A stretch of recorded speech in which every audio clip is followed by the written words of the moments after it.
Yeah. So now we have actually 50 samples of its class Mm, of iris. So, and we need to split it in train, validation, test, and validation. mhm. What would be a good ratio, for example, since we have a very limited number of samples? Is it better, of course, you use the most of them to train, but when it comes to testing and validation, should they be equal? Should No. one is more important to have? I mean, some ratios people just use, for example, 20% for training, 80% for training, 20% for testing. And from those 80% for training, we can take another 10%, for example, or 15% for validation. So I mean, at the end, the model will be trained by the training data set. So it's important to keep as many as possible from Yeah, the training because this is a very important part. yeah, So okay. in this our problem here, we have only 100 examples. So in fact, it's smart to go for cross validation, right? Mm-hmm. Yeah. Not for hold out because now we are doing hold out validation. When we divide the data into two sets or three sets, for example, we have this hold out validation because we keep 20% of the data for testing. So Yeah. we call it hold out validation. Mm-hmm. But in reality, in this case, in our case here, because the data set is very small, it's only 100 points. Mm-hmm. So it's smart to go for cross validation. Yeah. Okay. Cross validation, we will not hold out any data sets for testing Mm-hmm. because we will divide the data into maybe five folds. We will train with four, test with one. We will repeat this one 5 times, and at the end we will get average accuracy. And at the end, we will start a new model with the same structure, and we will train it with 100 points. So in this case, we didn't lose any data points. Okay. Thank you so much. Yeah, yeah. Yes. So we can go for I mean for the slides. So some notes. I mean the perceptron learn the decision boundaries that can classify. I mean iris. As you can see, it works very well. Perceptron was iris dataset. A PLR converge if and only if the two classes can be separated perfectly by linear hyperplane. So if your dataset is linearly separable, you will be able to solve it using a perceptron. But even though you can play with the features, right? So even if your problem cannot be linearly separable, we can try to play with features and try to make it linearly separable. So as I mentioned to you in the last, part, for example, so if we can use higher order features, if we can use interactive features, so if we can use x1 square and x2 square, x1 times x2, maybe we can make it easy for the model to classify. Um, If the classes cannot be separated perfectly by such a linear decision boundary, the weights will never stop updating until we set a maximum number of epochs. So you need to define number of epochs because this is a termination criteria. I need to train my model for 20 and just say, okay, thank you, this is enough. But if your data set is not linearly separable, it will not converge. It will continue updating itself on time.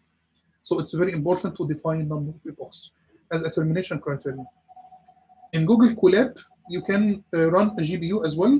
So you just need to go to runtime, select runtime, and then select your hardware accelerator. You can also make a pro account, in fact, in Colab, and try to select some faster GPUs. I mean, I guess at the moment, it's each time it's by random. When you select running in a GPU, so they just assign what is available to you. So each time it will be different. So yes. So we got this question, what if we are using another function? If you are using hard lamp function or step function, we will use perceptron learning rule. But if you want to use another function, so in this case, maybe we need to use a gradient descent. And the gradient descent, it's an approach for its optimization algorithm for finding local minima of differentiable function. And sigmoid, it's differentiable, right? But step function it's not differentiable, right? When we differentiate step function, we will get this peak, so it will be zero everywhere except at zero. We will have positive infinity, so it's not differentiable. So and therefore we didn't use gradient descent with step function. But if you want to replace gradient descent with sigmoid, in this case, we can use gradient descent. So gradient descent is first order iterative optimization algorithm for finding local minima of differentiable functions. This function should be differentiable. And the idea here is to take repeated steps in the opposite direction of the gradient. We are moving against the gradient. If you want to minimize, in fact, we calculate the gradient and we move against the gradient to get the minimum value. Because this is the direction of the steepest descent. Iterative gradient descent, we call it stochastic or online. We do it example by example. So we have something, I mean, gradient descent, there are some versions, mainly two versions. One called stochastic gradient descent and one called batch gradient descent. So in stochastic gradient descent, we adjust weights example by example. So when you have a new example, you just train the model for this single example. And therefore, we call it online learning. So if you are building a system and you want your system to be smart, so when the system is getting any new data point, it will just train the model for this specific data point. We call it online learning because we can train the model example by example. And in this case, imagine that we have objective function q omega, for example. This function will be, this objective function, it will be the mean value for each example. It will be 1 divided by n multiplied by the summation of qi, where qi it's the loss value which is associated with each example. So at the end we will have an objective function. Maybe this objective function is the loss function which we need to minimize. So at the end, after training in each epoch, you will have this loss function, and this loss function will be the mean value of the summation of the loss values from each example, as we did last time. I mean, when we did this validation, we're calculating the loss value for each example, and we added all those loss values, you remember? And at the end, we have a mean value. So this is the mean value in case of online learning. So the loss function will be the summation of the loss functions, each loss value associated with each example. And if we need to adjust weights, so it will be this simple equation, omega, as we did last time, new omega equal old omega minus eta multiplied by the gradient, right? The gradient, it's the first derivative of the function. So it will be minus eta. I mean, remember, can you compare it with last time? I can try to write it here. So in perceptron learning rule, it was omega equal omega plus eta multiplied by error t minus y multiplied by input. Do you remember last time? So it was positive. It was omega plus learning rate, and we have this t minus y. This one, it will make the change if we need to go positive or if we need to go negative. But in gradient descent, it's different. We must move against the gradient. So therefore, this one is negative because we move against the gradient. We calculate the gradient. This one, the gradient, it's the slope of the function, by the way. So maybe if you have a function like this one, you see this function, and I need to minimize it. We will start by random at some point. So imagine that we are starting here. Maybe this function is f, right? So I will get f dash, the slope at that point. Maybe the slope at that point, it will be like this one. So now, should we move in that direction or should I move in that direction?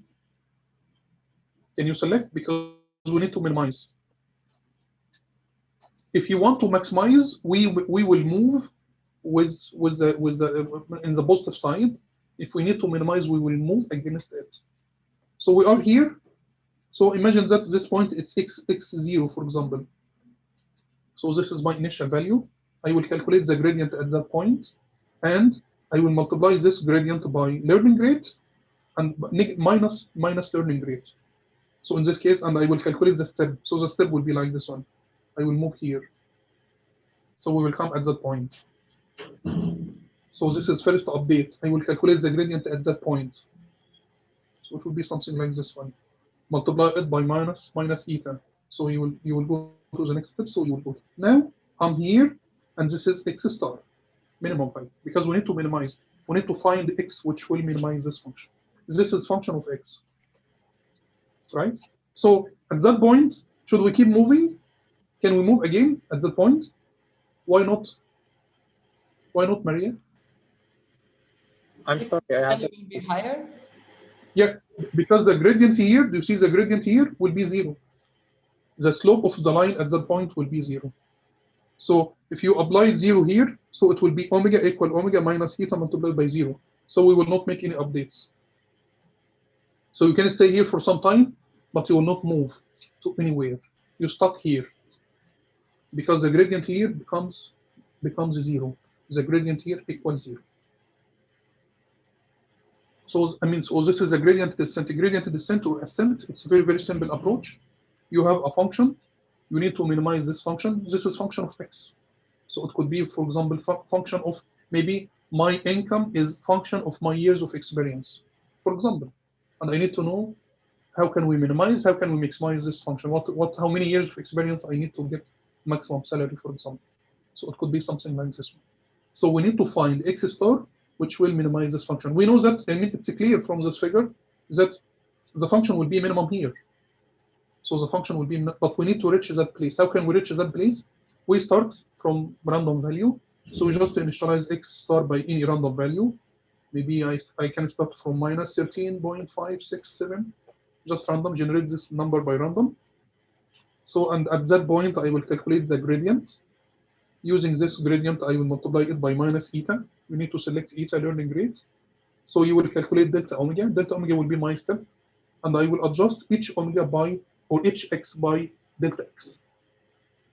So x equal x plus delta x. Delta x will be this numbers. So I will move from one point to another point, calculate the gradient here. So it was very steady here. Now it's less. So the slope is decreasing. And it will continue decreasing until it becomes 0 here at that point. When it becomes 0, I will stop here. I will not go to anywhere. I mean, this is a problem of gradient descent. You can easily stuck in local minima. Because this is okay, because I want to reach that point. But if the function looks like this one, for example, you see the problem here? So this is my function, and it is the same. If I started from that point, maybe I can stop here, because the slope here would be 0. So it's easy to stop in local minima, or so I can stop here and just stay here. So it will be a problem. We need to find a way. How can I push myself from here? Because I need to go here. But gradient descent, it's like blind man, in fact, or he has short sight. He cannot see a lot. Or he's just a person who is walking in the fog, and he try to find his way, but he cannot see a lot. So it's easy that, okay, this is my way to go down, right? But he doesn't see more than this. And suddenly he is in how can you, in a hell, not a hell. It's how do you call it? In a gap or huh? Saddle point. Yes, saddle point. Yeah, this is correct. So I'm at that point and I cannot move anymore because I cannot see. Because when I look from all my sides, I can see that I can go up. I don't want to go up. I want to go down. In fact, down a hill. So if you're stuck in this place, when you just walk with your torch, okay, no, this one, if I will go in that direction, I will go up. This one, I will go up. This one, so you're just stuck in your place because you cannot see other side. You cannot see any light. You cannot see any directions. So the problem here is that we can easily stuck in those local minima. I'm sorry. Mm-hmm. What's the shape of this Q function? Does it have a convex shape? No, we just need to. This function should be convex to be sure that we will reach local minima or global minima. For example, it should be convex, right?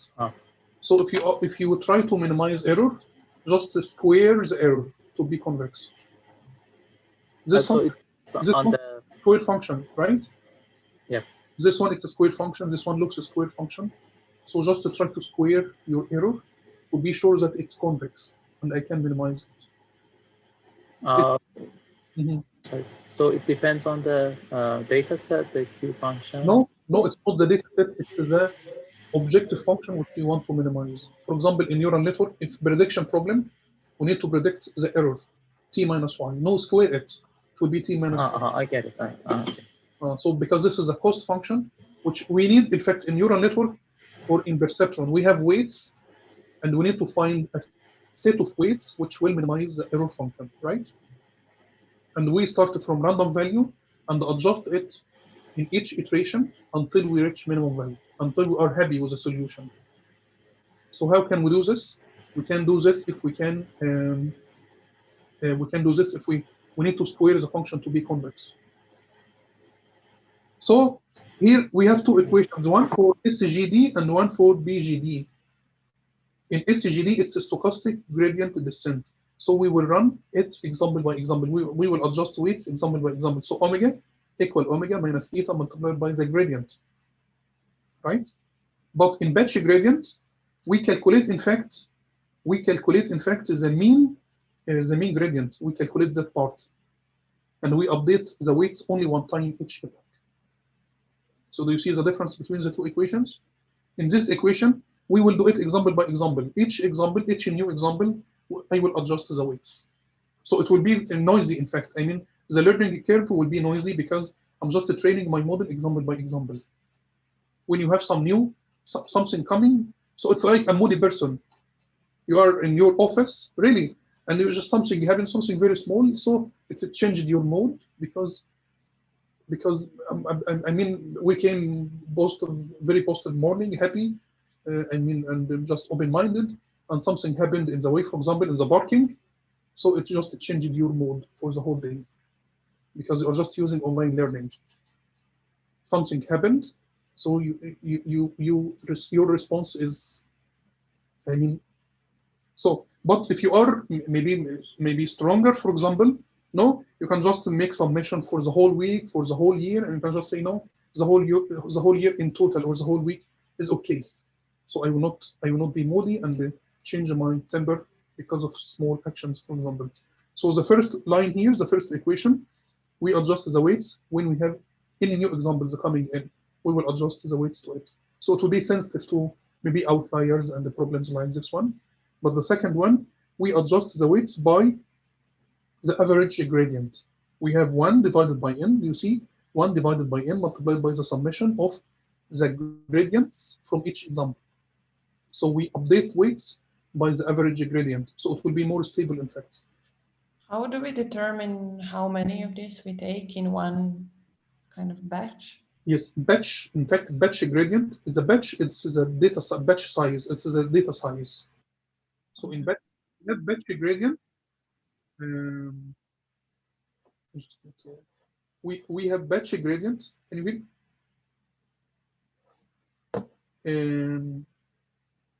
in batch gradient, the batch size will be the data size, the size of the training data, right? Training data set. But there is something called mini batch gradient. Someone is falling. So in mini batch gradient, we can divide the data set into mini batches, into small blocks, and it's based on the memory. So, for example, if you are working with videos and images, high definition images, so maybe your computer can afford maybe 100 images or 100 videos or 50 videos. If you will go for the whole, because it's very computationally demanding, in fact, batch gradient, because I need to have all those calculations in my RAM, for example, or GPU RAM, and I need to do all those calculations for each example, and at the end, I will calculate the average gradient, and I will use this average gradient for updating the weights only one time. So in fact, I need to have all my data points in my memory. If you can do it, go for batch gradient, right? If you cannot do it, I need to divide my data into many batches so my memory can afford those calculations. So maybe the mini batch size will be 56 data points, for example, or 256 data points. So you need to decide this, but it's based on the hardware which you have. It's based on the hardware which you have, because the stochastic gradient, it's very quick, right? I update the weights more frequent.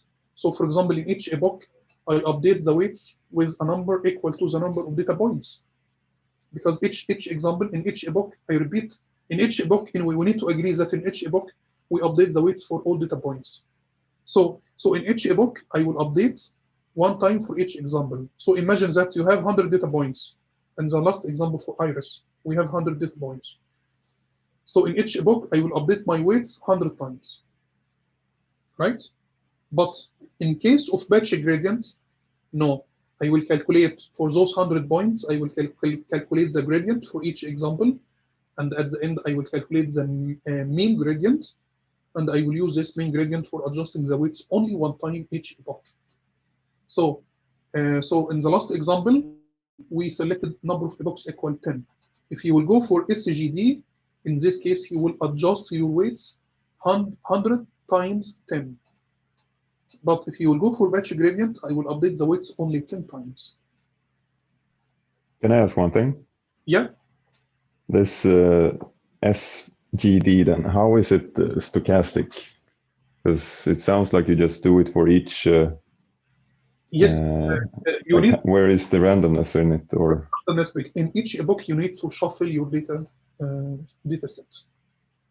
The training data set, you need to shuffle it each example. All right, so the shuffling is random, so to say. Yes, it's random, and you need to do it each epoch. Yeah. All right. So I mean, intuition behind the gradient descent, as I mentioned to you, it's just some hypothetical scenarios. A person is stuck in a mountain and is trying to get down a hill. For example, he tried to find the global minimum, and there is heavy fog, so that visibility is really extremely bad. So the path down the mountain is not visible for him.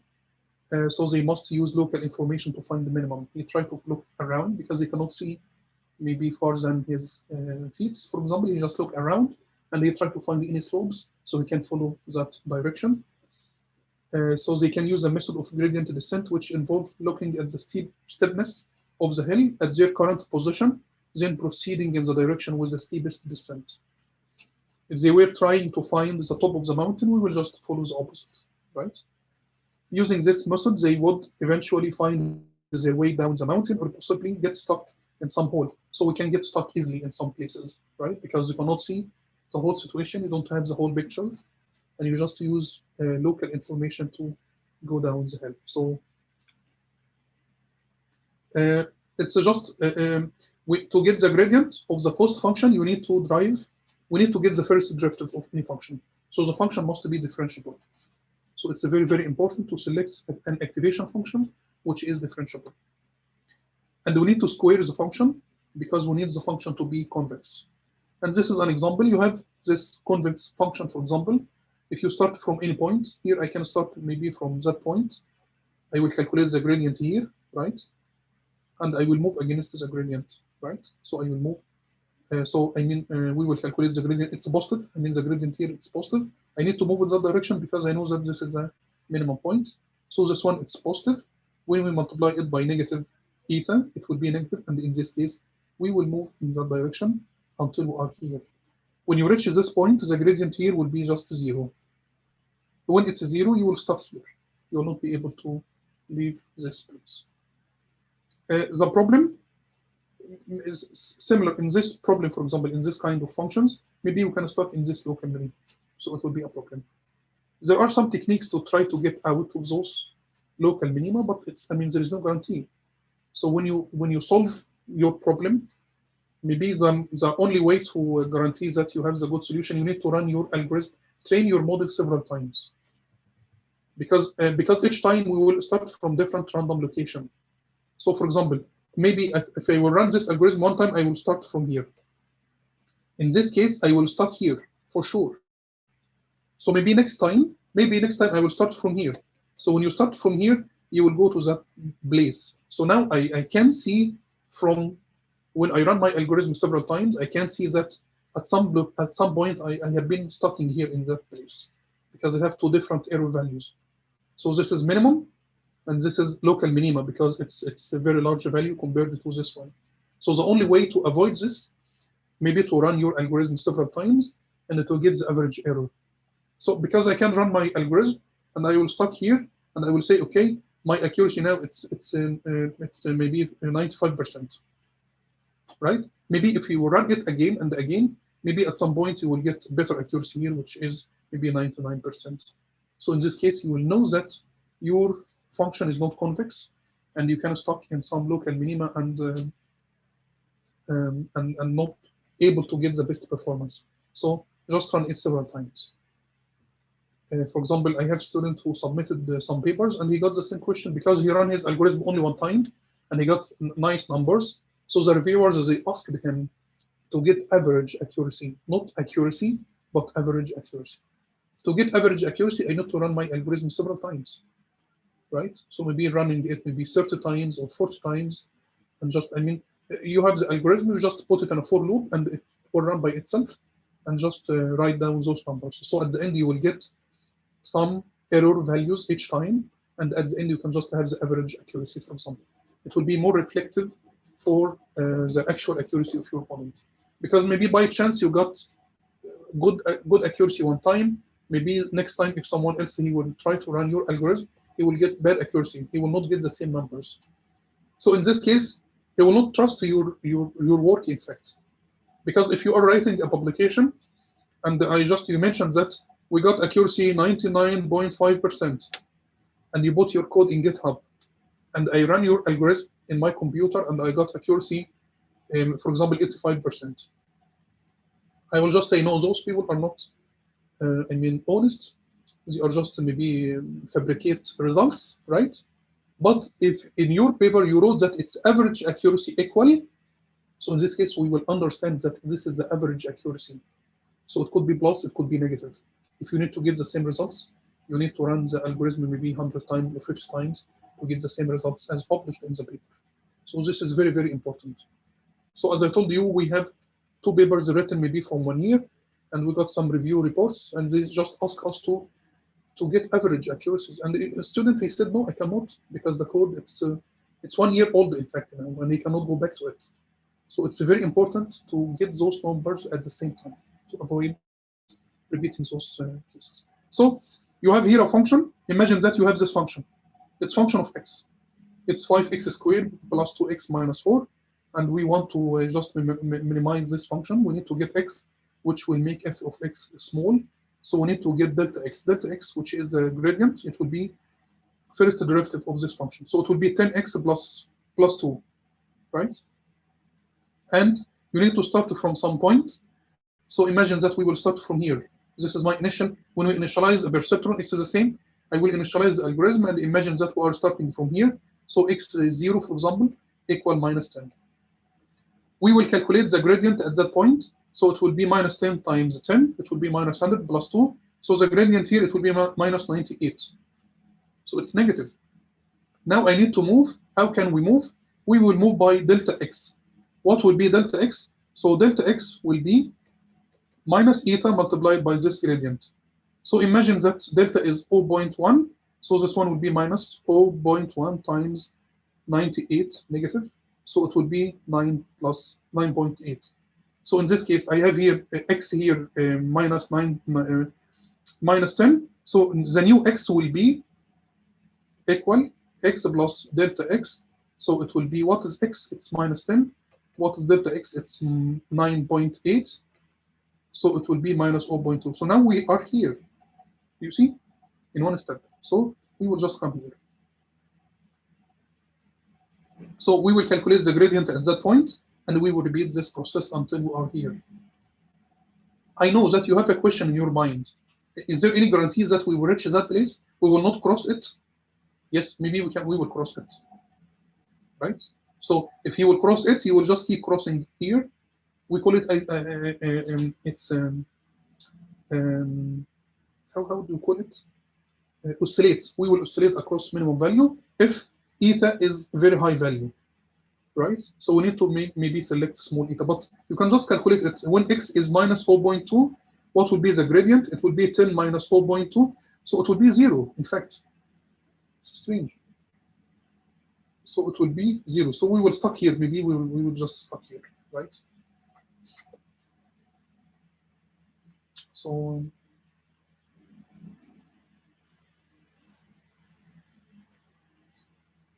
it's strange. Maybe it's flat here. I don't know. Maybe the function looks flat, right? Yes. So so anyway, we will start at some point. We will calculate the gradient. After calculating the gradient, we will update the value of x, right? And we will get new value, and we will repeat this process. Sometimes you can oscillate here in this place. If you will oscillate, you will not converge. So you need to minimize, you need to decrease the learning rate. If the learning rate is high, or so you need to control it by learning rate. Usually people prefer to start with big learning rate here, and when we are close to that point, we reduce the learning rate. We call it adaptive learning rate. So adaptive learning rate will start with big value and end with small value. To just avoid, because when we are close to that place, we need to reduce our speed, in fact. Because we are close, we will reach our global minimum, and it's smart to just reduce your speed. So start by big value, and when you are close to the local minima or global minimum, we just try to reduce it. And it's technique called adaptive learning rate. So you can select this adaptive learning rate as a function of the gradient itself, because the gradient here, it's a very big value, and here it will be 0. In fact, we will have very small gradient value here, right? So you can just feel it when the gradient value decreases, which means that I'm close to approach my destination. So you can just decrease the learning rate as well to be sure that you're not oscillate. Yes, we have also some code for implementing gradient descent. It's just a simple function. I just have this function here. It's called the gradient descent simple function. You have square function, and we'll try to solve it using a gradient descent. And as I explained it to you, it's just simple. We have a function here. I defined a function 5x squared plus 2x minus 4, and I define the first derivative of the function. It will be 10x plus 2. This one. I'm selecting number of epochs. I'm selecting the training rate. I'm plotting the function, and this is the gradient descent which I'm using. So in each epoch, I will update, or in each iteration, I will update the value of x. So x equal x minus eta multiplied by the gradient. And I will repeat this one for number of epochs. So do you see? So can you see it? Yes. So we can start from some point, and we will go and reach that point in a number of epochs. So we will do the same. In fact, you can do the same with a perceptron, with a neural network. This function, it's function of x. This one, it's function of x. So we need to find x, which will minimize this function here. So it's minimum here. We're starting from very high value, we reach a very small value. It's the same in a perceptron, but in a perceptron, we have an error function, and it's exactly the same. We start from very high error value, and after that, we need to adjust the weights to reach very small error value, right? So you can just imagine that if I have a perceptron, and the perceptron has weights omega 1, omega 2 bias, so this one will be a function, but instead of function of x, it will be a function of omega 1, omega 2, and b. So we need to, we call this function, it's a cost function or error function. So we need to find good combination of omega 1, omega 2, omega b to minimize this error function. Yes. I mean, perceptron, we can use a perceptron for classification, correct? But what about regression? Can we use a perceptron for regression? We cannot. Because perceptron, it's connected all time with perceptron learning rule, and it's used for binary classification. But if you want to use it for regression, we just need to change activation function, right? We need to use this one. For example, we can just use this one, activation function. I mean, in a perceptron, we use this one, hard length transfer function, and the symmetrical hard length transfer function. You can use this one. There is no difference. It's up to you to select, as I told you in Iris dataset. If you give each class different names, maybe one class would be +1, the other one would be 0, or +1, -1. So you can use this one or this one, no difference. But if you want to use regression, in regression, and the output here, it's limited between 0 and the +1 or -1 or +1, right? But in regression, we cannot use this one for regression. If I want to regress your income or temperature, outside temperature tomorrow, for example, no, it's continuous range. And in this case, we need to use this linear function, right? There are some other activation function. We can use sigmoid, but of course, a hyperbolic tangent, for example, right? We can use this one. I mean, if you use hyperbolic tangent or sigmoid, we need to use gradient descent. We cannot use perceptron. Here we can use perceptron learning rule. This one also, it's a gradient descent, in fact, but this one is simple because the first derivative of this function is 1. Because this function, in fact, this function, it's y of x equal x. So y dash of x equal 1, in fact. So this one is very, very simple one. Adaptive linear unit, it's very simple. We use gradient descent here, but because the function is simple, so everything is simple. But you can use sigmoid, you can use hyperbolic tangent, for example. I'm sure that you heard about rectified linear unit. This rectified linear unit, it's similar to this one, right? But this one, it does not make anything, in fact. This one, it's just all positive values are converted into positive values and all negative values are converted into negative values. But when you use ReLU, all positive values are converted into positive and all negative values are converted into 0. We use ReLU in deep learning because in deep learning we are working with images. And in each image we have pixel value and all pixel values are zeros. So in fact, there is no need, in fact, to have the negative part here. I mean, this one is very famous in deep learning because in deep learning we are working with video, we are working with images, and when we are working with images and videos, we are working with positive values. Pixel value is positive value all the time. So they make it easy just using this rectified linear unit because we are interested only in positive values. There is something called the leaky ReLU because in some applications those negative values are important. So they call it leaky ReLU and also exponential LU. And also something called the softmax. The softmax, it's just soft version of this one, like this one. Because this one, I mean, differentiating this one is a problem. So this one, it's more soft, and it's much better in differentiating. When you differentiate this function, you will get step, but when you differentiate this function, you will get sigmoid. So they call it softmax.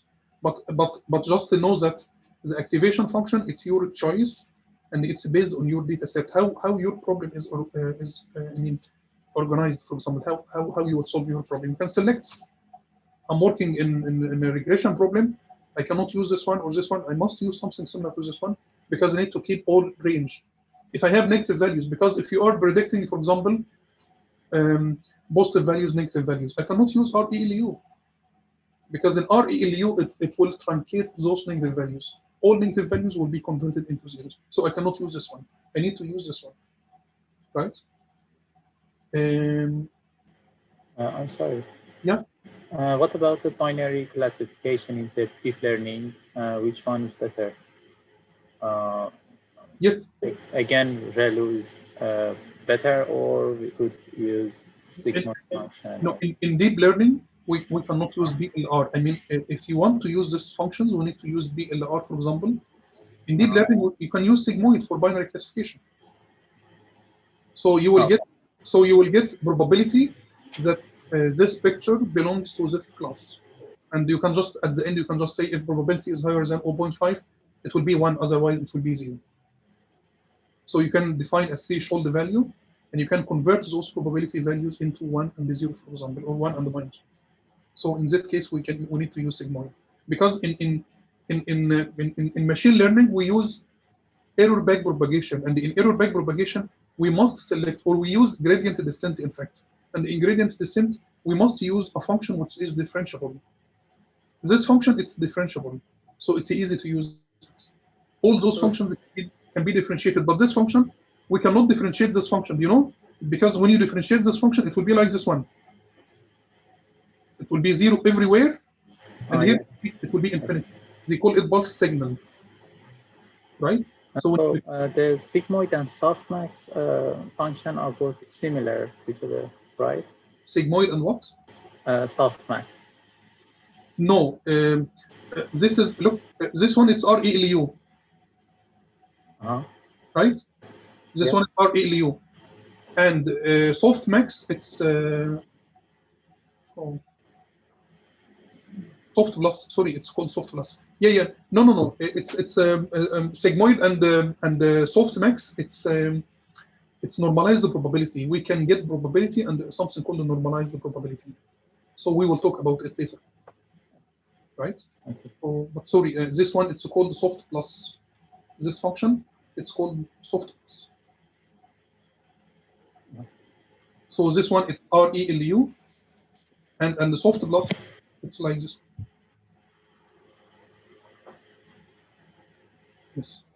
So do you have any questions about those activation functions? No, thank you. My problem. Yeah, the softmax, we will talk about the softmax. I mean, the softmax, it will give you normalized probability. So if you have, for example, 3 classes, multi-class classification. Oh, because you said that ReLU and softmax are. No, it's a soft plus. Sorry, soft plus. Okay. This one it's soft plus, not soft. So this one we call it soft. So plus and sigmoid are similar to each other, right? With the softmax and sigmoid. Yes. Soft plus and sigmoid are similar. Yes. You can say that if we have sigmoid, if we have softmax for 2 classes, you will get the same results as a sigmoid. Because one will be 0.6, the other one will be 0.4. I mean the probability. So it's normalized the probability, but it makes sense when we have multi-class classification. Okay. So I mean the summation of probability should, the summation of probabilities should sum to 1, for example. So we use softmax for this. Yes. So now, what about adaptive linear unit? Adaptive linear unit will be exactly the same as a perceptron, except using this linear activation function. So instead of using here step function, we will change it with linear activation function. So in this case, forget about the threshold. I mean, this threshold, if you want to convert it again into classification, just forget about that part. So now if you have, for example, if we need to predict your income based on years of experience, based on education, right? So we can predict the income because it's continuous scale.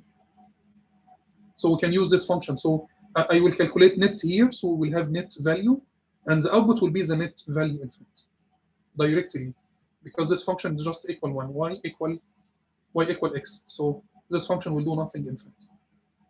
So the output here will be net. So y will be net, which is omega 1 x1 plus omega 2 x2 plus b. Like regression model for prediction. Exactly, there is no difference, right? But if you want to convert this problem again into classification, you need to insert the part here. So for example, I can predict whatever, and then when it's greater, when this number is greater than 0, it will be 1, otherwise it will be minus 1. So this threshold value, please don't be confused with this one. So just ignore that part. Because this adaptive linear neuron, I can use it in fact for regression and for classification. Classification is a regression in fact. Because I can regress and I can calculate those numbers here and I can just put threshold value. For example, I can classify people into rich and poor, for example. So we will calculate income, and maybe if this income is greater than or equal 500,000, he is rich, otherwise he is poor. So it's a regression, and you can convert this regression into classification problem. How can we train our model here? We will use, it's like gradient descent. We need to define cost function. So this one will be the cost function. If you will go for gradient descent, we need to make it, we need to make it what? Convex. So this is t minus y. Do you see? Remember t minus y? We have t minus y, but we will square it.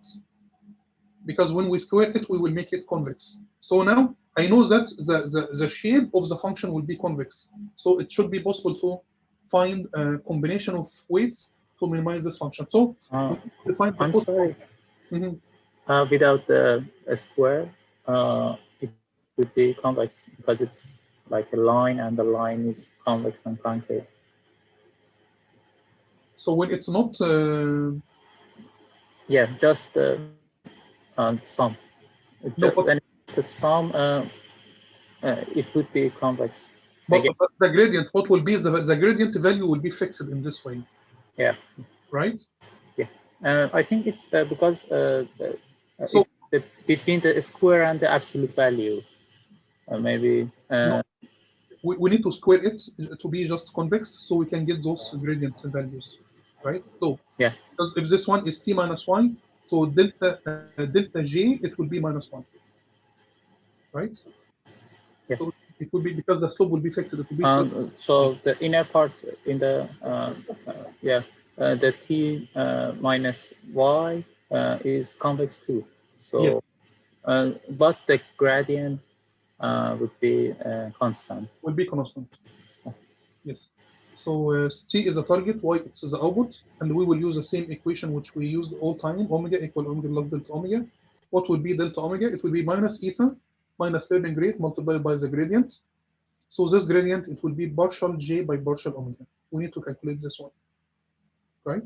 So partial j by partial omega, it will be, we can just decompose it into those two parts. Partial j in a partial omega. Do you see? We need to fill in here. So we can just put here partial y, here partial y.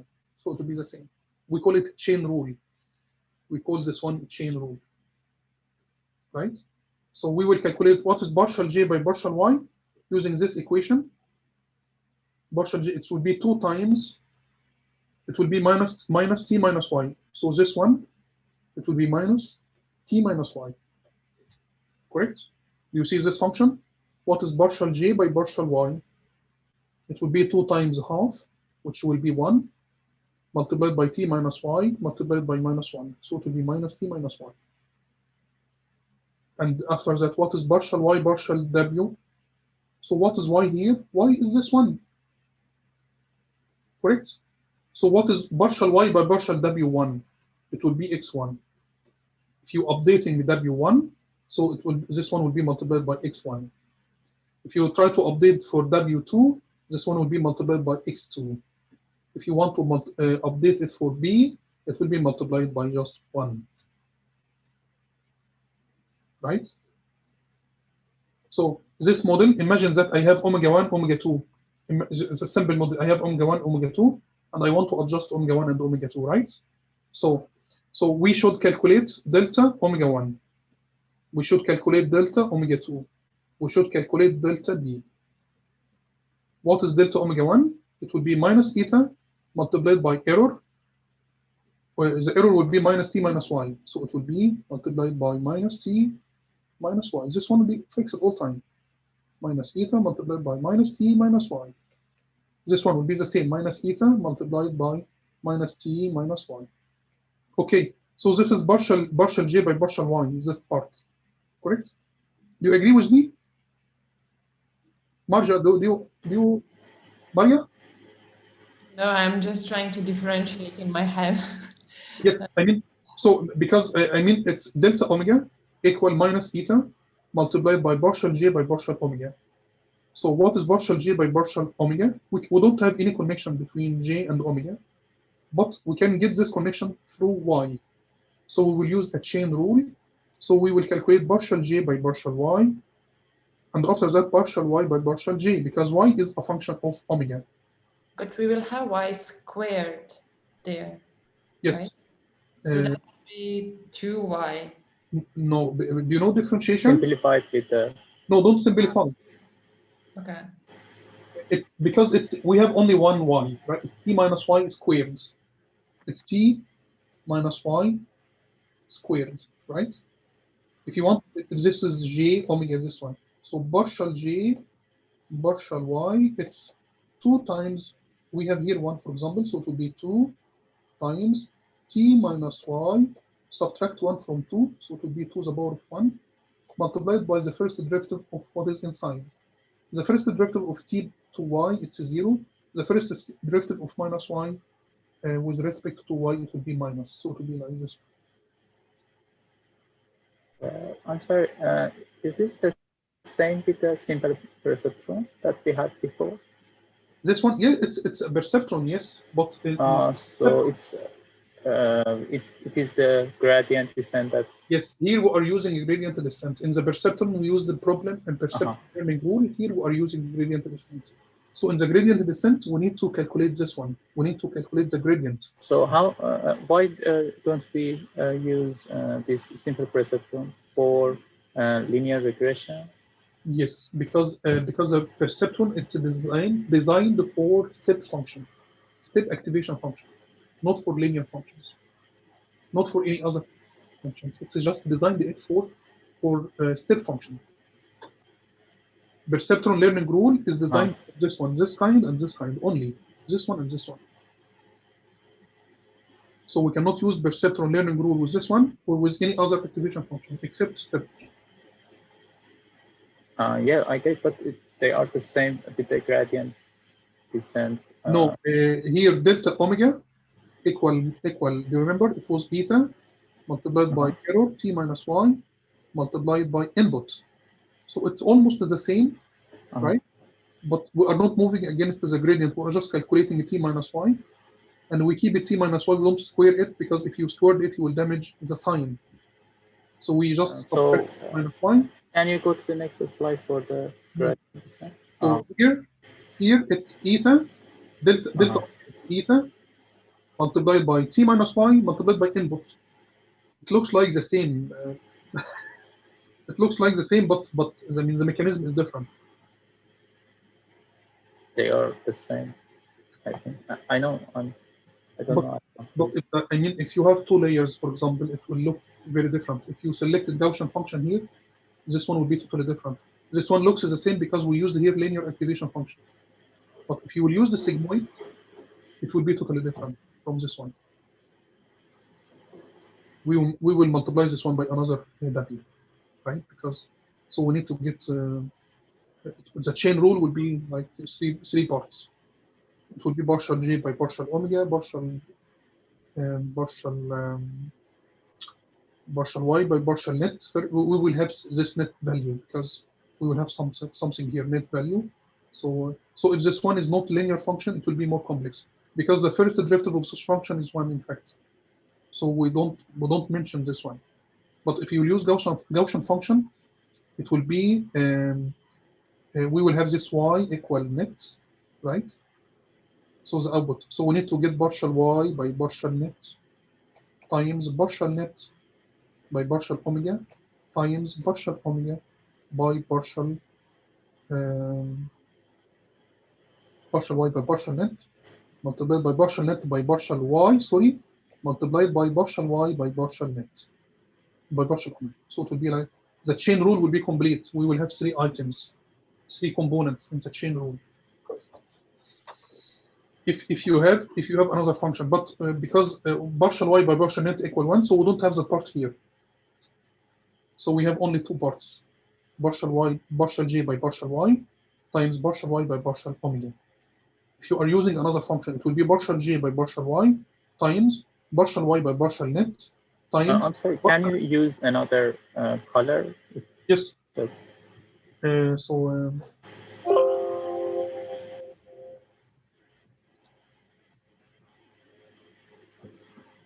Can you see my screen yet, or no? You cannot see my screen. It's just a desktop. You can see it now, right? Yeah. I just need to add one slide, empty slide. So we are here.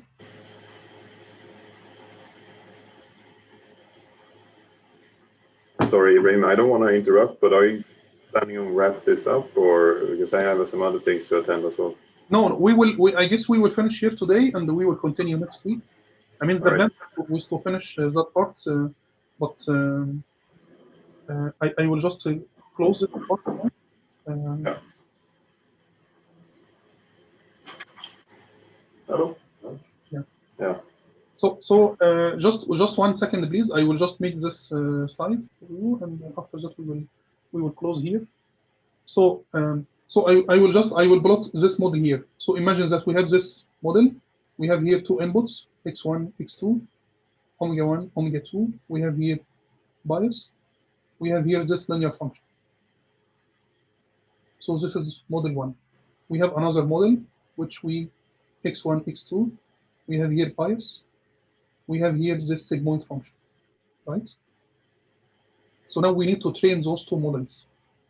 So how can we train this one? This model, we will find the objective function. So the objective function, which is you can just call it E function. E equal half summation t minus 1 squared. So we need to calculate delta omega for that one. So delta omega will be minus beta partial E by partial omega. right? What is partial E by partial omega? It will be minus E. So the y and partial omega. Yeah, partial Y by partial omega. I will call it net. Fine. And net. Partial net by partial omega. We have here net. We have here Y, right? What is partial Y by partial net here? That part. Y equal net. In this function, they are equal. Yeah. This one equal 1, right? Yeah. So this one will be minus beta. What is partial E by partial Y? Y be, minus Y minus E. Yeah. Correct. Multiplied by partial net by partial W. What is partial? What is net? Net, in fact, equal Omega. It would be omega. Omega X plus B. So partial net by partial Y by partial omega, it will be X. Is it fine? Okay. So let us go, because we need to finish. For other people, maybe they have other things. We will go for this model. So now you agree that this one is okay for this model. Let us go to the second model here. We have Gaussian function here. We will do the same, but partial Y by partial net will not be 1, because if it is Gaussian function, so Y will be 1 divided by 1 plus exponential minus net, right? So now we need to get Y dash here. So it will be a function here. So if you want to use Gaussian, if you want to use sigmoid, you need to calculate partial Y. It will be the same exactly, except that we will have Y dash here. We need to get value of Y. It will be Y times 1 minus Y. Right? So this one, it will be like Y times 1 minus Y, this function. So it will be more complex if you want to use Gaussian. So when we use a linear function, we can use it for just a regression. This one regression, right? This one is not regression, this one is classification. Correct? And the output here will be probability. So the output here will be probability. Output is probability. So the output here will be a number between 0 and 1, which will reflect the probability that each example belongs to one class. So, I mean, we will stop here today, but please, next time we will continue finishing those slides. But go to the code, for example, try to find those equations, try to change adaptive linear unit. You have adaptive linear unit, and we have an example for regression. Try to build your own example with this sigmoid function, for example. So you will just modify the adaptive linear unit using this, adding that part, and try to test it with Iris dataset, for example. Use this one for testing Iris dataset. I mean, the plan today, in fact, was to use 2 hours for, I mean, and the third hour would be for project presentation, but we can do this next week. So thank you very much for today, and I mean, don't worry, because we will finish those basic parts maybe in 2 weeks. We need maybe another 2 weeks or something, and after that we will go for more deep learning stuff. But those models are very important. This is very important to understand the basic. So even when we are studying deep learning, it's based on this one, based on a perceptron, based on a neuron, in fact. So if we understand the perceptron very well, neuron very well, we will understand the other machine learning algorithms and also deep learning in the same way. So it's not wasting of time, but this is the basic foundation for the rest of the course. Yeah, so thank you very much for today, and please let me know if you have any questions. Thank you. Thank you. Thank you. Bye-bye. Thank you. Bye-bye. Thank you. Bye-bye. Please just send me any questions. If you have any questions during the week, just send me those questions. Bye-bye.